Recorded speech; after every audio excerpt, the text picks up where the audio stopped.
palasyo ng sumapit, tuwa ng inay tigib. Sindak namang di malirip ang sa dalawang kapatid.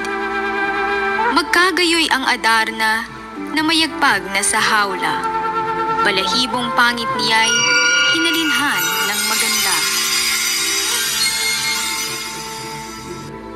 Umawit na ng matamis, kawili-wili ang tinig, mga matang may pag-ibig sa monarka nakatitig. Ang iyong bunsong anak, nagtiis ng madlang hirap, kamatayan ay hinamak, sa utos mo ay tumupad.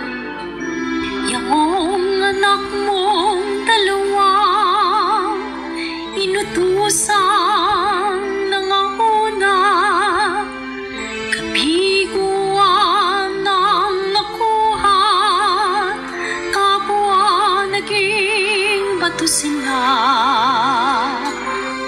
Sila nga'y binusan lamang ng tubig na merong lalang, nang mabasay ng buhay at sa bato'y nagsilitaw. Ang nagturo nitong tubig ay ermitanyong mabait, nabagsak kahibig ng bunso mong inibig. Hari o buong malamig, si Don Juan nagtistig, alad niya ay hiwahin ng gabing ako'y hulihin.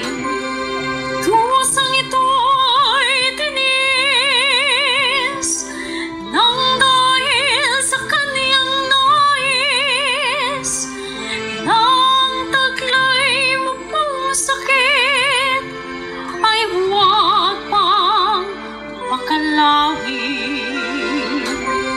Nang pawis silang tatlo dito po sa iyong reino, nagbilin ng ermitanyo, huwag nawang may maglilo.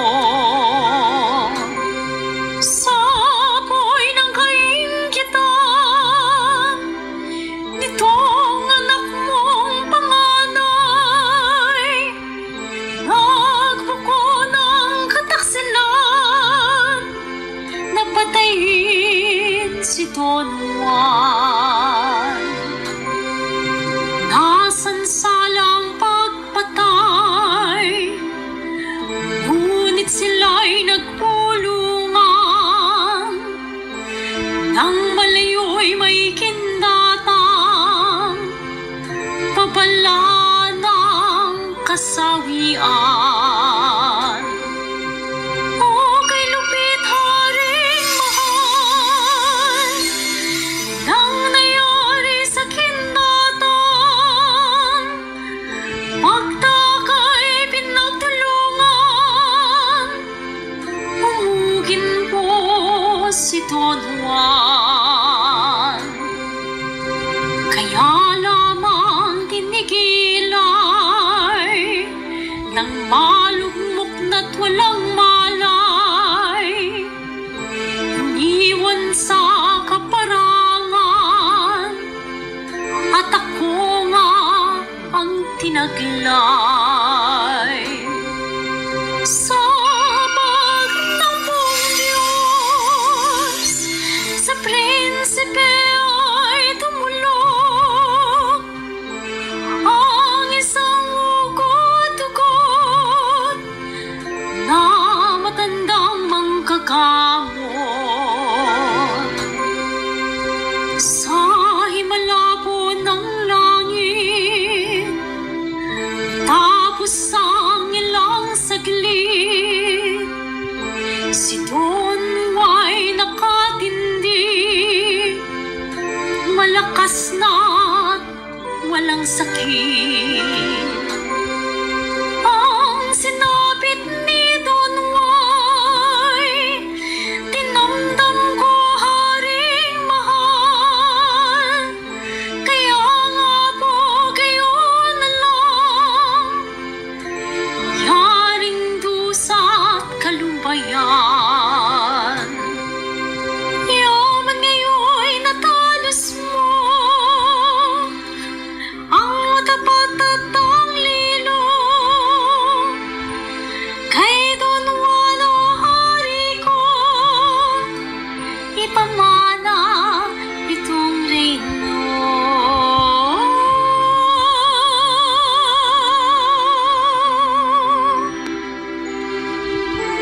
Matapos na ang awit, hari tila na naginip.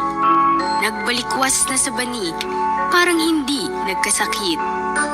Pinulong kara-karaka, lahat ng kagawad niya.